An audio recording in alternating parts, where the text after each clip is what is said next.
اعوذ باللہ من الشیطان الرجیم بسم اللہ الرحمن الرحیم۔ آج ہمارے سامنے جو سوال آیا ہے وہ سوال یہ ہے کہ بچے کی پیدائش کے بعد عورت کتنے دن ناپاک رہتی ہے۔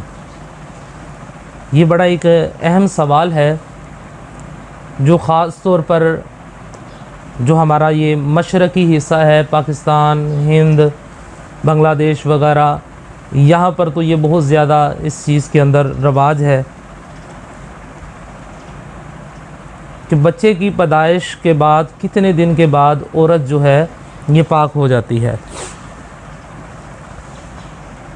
اکثر ایک کہانی ہمیں سننے کو ملتی ہے، یا تو وہ گھر کے اندر کوئی بوڑھی عورت ہوگی تو وہ یہ بات کہہ دے گی، یا اگر وہ نہ کریں گی تو محلے کے اندر سے یا خاندان کے اندر سے کوئی نہ کوئی، آپ کے عزیز و اقارب کے اندر سے کوئی نہ کوئی مطلب ایک ایسی کہانی چھوڑ دی جاتی ہے کہ جی 40 دن تک جو ہے نا جی وہ چھلا ہوتا ہے، 40 دن تک جی وہ چھلا ہوتا ہے۔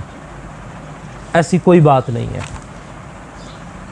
رسول اللہ صلی اللہ تعالیٰ علیہ وآلہ وسلم نے ارشاد فرمایا کہ جب تمہیں نفاس کہتے ہیں کہ جب آپ کو بلیڈنگ ختم ہو جاتی ہے، جو بلیڈنگ آپ کو چل رہی ہوتی ہے وہ نفاس ہوتا ہے۔ جب آپ کی وہ بلیڈنگ ختم ہو گئی ہے، چاہے وہ 7ویں دن ختم ہو گئی ہے، چاہے وہ آپ کی 10ویں دن ختم ہو گئی ہے، 20ویں دن ختم ہو گئی ہے، 25ویں دن ختم ہو گئی ہے، 30ویں دن ختم ہو گئی ہے، تو جس دن آپ نفاس سے پاک ہو جائیں اسی دن آپ غسل کر کے نماز اپنی شروع کریں۔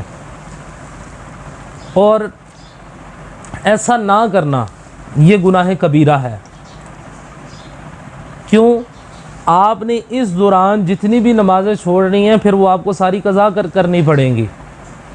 جیسے ہی آپ نفاس سے پاک ہو جائیں آپ کو فوراً غسل کر کے اپنی نماز، اپنے عبادات کی طرف اپنا رخ کرنا چاہیے، اور ان لوگوں کی باتوں کے اوپر بالکل بھی توجہ نہیں دینی چاہیے جو کہ یہ 40 دن والی کہانی سناتے ہیں۔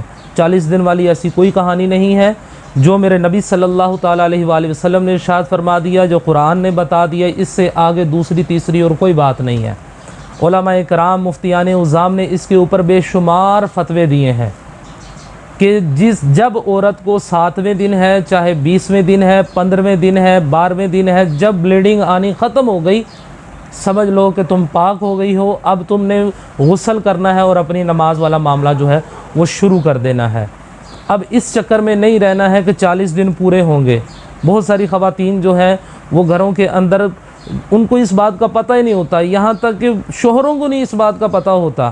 وہ کہتے ہیں کہ یہ تو عورتوں کا مسئلہ ہے، جی ہمیں عورتوں والے مسئلے کے اندر نہیں آنا چاہیے۔ اور بھائی تمہیں کس نے یہ کہہ دیا کہ تم دین نہ سیکھو؟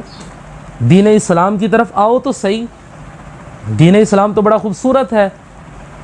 جب پاک ہو جاؤ اس کے بعد آپ نماز کی طرف آؤ۔ اللہ تعالیٰ کی بارگاہ میں دعا ہے کہ اللہ تعالیٰ ہمیں دین اسلام کو سمجھنے کی، اس پر عمل کرنے کی توفیق عطا فرمائے۔ آمین۔